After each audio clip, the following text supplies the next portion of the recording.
1.5 বছরের আরাফ কি জানতো এটাই তার শেষ বিকেল? সারাদিন দৌড়ঝাঁপ, খেলা আর হাসিতে ভরা নিষ্পাপ তার মুখ। কিন্তু এক মুহূর্তেই সে হাসি মিলিয়ে গেল চিরতরে, আনন্দ রূপ নিল বিভীষিকায়। পরিবারের সবাই যখন ব্যস্ত ইফতারে, তখনই নিঃশব্দে ওত পেতেছিল এক ভয়ঙ্কর শিকারী। অন্ধকারের আড়াল থেকে আচমকা ঝাঁপিয়ে পড়ে, এক ঝটকায় গলায় কামড় বসিয়ে টেনে হিচড়ে নিয়ে যায় তাকে।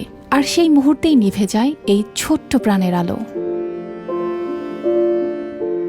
কিশোরগঞ্জের এমন ঘটনায় পুরো গ্রামে নেমে এসেছে শোকের ছায়া। সেদিন সন্ধ্যাতেও সবার সাথে বসে ইফতার করছিল ছোট্ট আরাফ।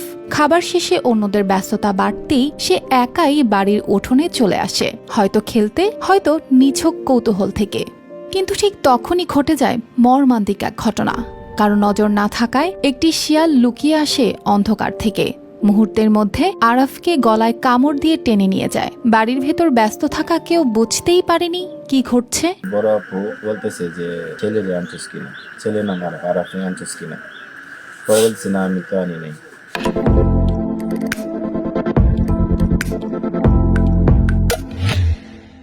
পরে আমি ওই দোকান থেকে বাড়িতে আসছি।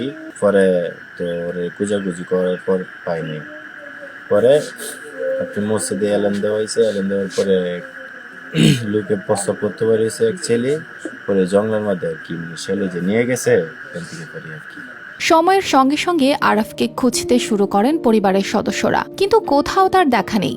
গ্রামের মানুষজন মশাল হাতে বের হন খুঁজতে। প্রায় 1 ঘন্টা পর বাড়ির পাশের এক জঙ্গলে তার নিথর দেহ পড়ে থাকতে দেখা যায়।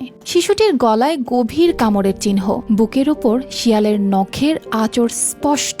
যে দেখছে সে শিয়ালটাকে দেখতে পাইছে আর কি, যে শিয়াল এখানে উপস্থিত ছিল আর কি। তার শব্দ শুনে শিয়াল এখান থেকে চলে গেছে। সে বাচ্চাকে উদ্ধার করে নিয়ে আপনার ফার্মেসির দোকানে ওইখানে নিয়ে গেছে আর কি।